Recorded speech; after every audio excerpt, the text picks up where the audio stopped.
মমতা বন্দ্যোপাধ্যায় সেই সময় বিরোধী দলনেত্রী। সময়টা 2006।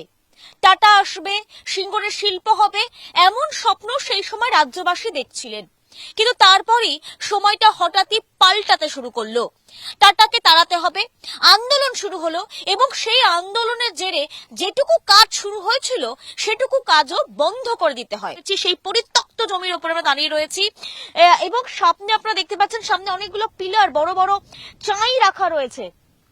জানা যায় এখানে যারা সিঙ্গুরের বাসিন্দা রয়েছেন তারা জানান যে এখানে একটা সময় যখন কাজ শুরু হলো, টাটারা কাজ শুরু করলেন কোম্পানি কারখানা করার জন্য, এখানে কাজ যখন শুরু করলেন সেই সময় কিন্তু সেই পিলারগুলো বা সেই এগুলো কাজ করা শুরু হয়েছিল। তারপর আন্দোলন, পরপর আন্দোলন, অশান্তির জেরে বন্ধ করতে বাধ্য হয় টাটা তাদের কাজ। সেই হতভাগ্যের চিহ্ন হয়ে আজও পিলারগুলো দাঁড়িয়ে রয়েছে। 700 একর জমি আজও পর্যন্ত খালি, যে জমিতে ফলন হয় না, যে জমিতে এখনো পর্যন্ত কোনোভাবেই কোনো রকম ফসল ফলানো যায় না, সেই জমি চাষিরা ফেরত তো পেলেন কিন্তু তারপর কোনোভাবেই আর সেই জমিতে ফসল ফলাতে পারলেন না। যার ফলস্বরূপ কি হলো? যার ফলস্বরূপ না থাকলো জমির উর্বরতা, আর সঙ্গে না আসলো শিল্প।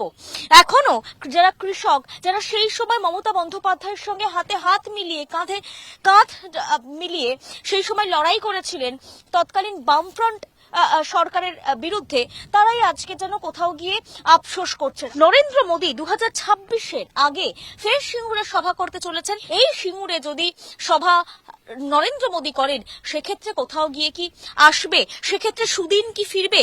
সিঙ্গুরবাসী যে ভুল তারা করেছিলেন, কোথাও গিয়ে সেই ভুলকে শুধরে নেওয়ার সুযোগ 26? এই প্রশ্ন এই মুহূর্তে সিঙ্গুরে ঘোরাফেরা।